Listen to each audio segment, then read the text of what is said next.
जो नदी के किनारे था, उस गांव में एक लड़की रहती थी जिसका नाम लिया था। लिया बहुत ही उत्साही और साहसी थी। गांव के उस पार हाथियों का झुंड रहता था।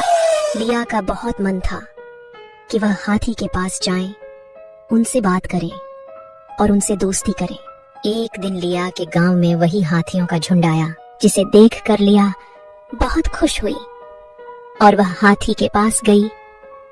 वह हाथी से बात की और हाथी की दोस्त बन गई। यहाँ के गांव में बहुत तेज बारिश हुई। सुबह जब हुई तो गांव वालों ने देखा कि गांव में पूरा बारिश का पानी फैल गया है।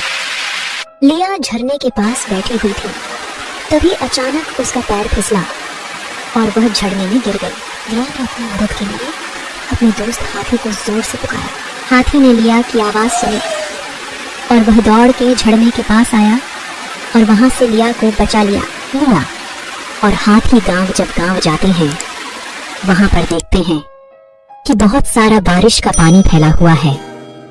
फिर वह दोनों मिलकर सारे गांव वालों को बचाते हैं। सुबह बारिश का पानी कम हुआ तो सारे बच्चे खुश हुए। लिया और हाथी की बहादुरी देखकर सारे गांव वालों को उत्सव मनाने लगे।